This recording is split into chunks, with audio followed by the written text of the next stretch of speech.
Ang programang ito ay rated SPG. Striktong patnubay at gabay ng magulang ang kailangan. Maaaring may masiselang tema, lengguwahe, karahasan, sexual, horror o droga na hindi angkop sa mga bata. Mga kabatang Quiapo, kumusta at welcome back sa aking channel.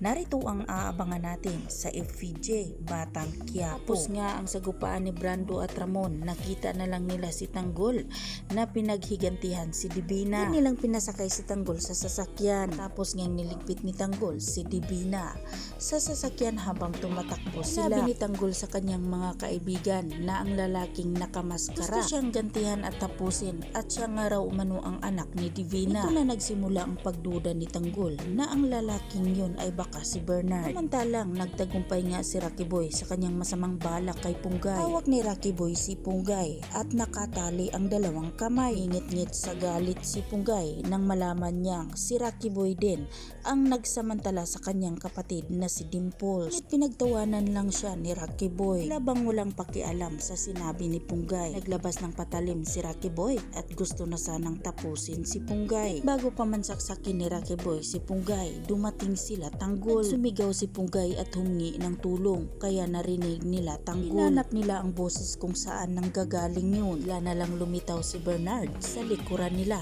at tinawag niya si Tanggol. Lumingon si Tanggol at walang pag-alinlangan na tinutukan niya ng baril si Bernard. Sinabi niyang alam na nila ang totoo na siya ang anak ni Divina at nagpanggap lang umano ito. Nawanan lang sila ni Bernard. Agad niyang pinalabas ang wallet ni Punggay at ipinakita nga ito ang buds pati picture ni Punggay. Sabay-sabing huwag siyang magkamali dahil isang putok lang ay mawala sa kanila si Punggay. Bilis na umakyat si Rocky Boy at tumalon ito sa baba. Hindi nila alam na may plano na namang patibong si Rocky Boy. Sundan nila si Rocky Boy hanggang sa makarating sila sa isang kwarto. Madilim, tahimik at wala silang makita. Agad silang nakandaduhan sa kwarto at doon hindi nila mabuksan ang pinto. Hanggang sa binaril na lang ni Tanggol ang pintuan para mabuksan. Ngunit hinagisan sila ni Rocky Boy na pampalason. Makapal na usok, hindi sila makahinga, walang makita. Hindi nagtagal, nabuksan rin ang pintuan at unti-unti nga niyang nakita na nakandusay na sila inting at duguan ang kanyang papa. Sa sobrang pag-alala ni Tanggol, napasigaw na lang siya dahil wala na silang malay. Sa kabilang banda,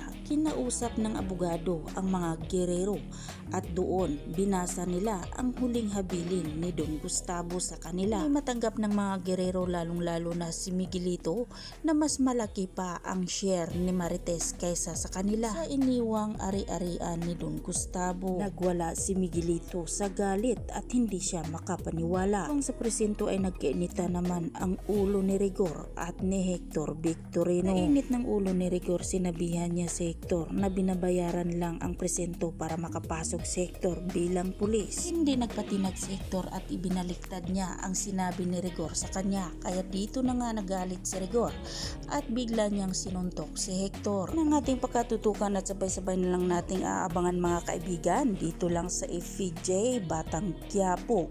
At huwag po sana ninyong kalimutan na i-like, i-share at pangin na rin ng isang subscribe. Maraming salamat!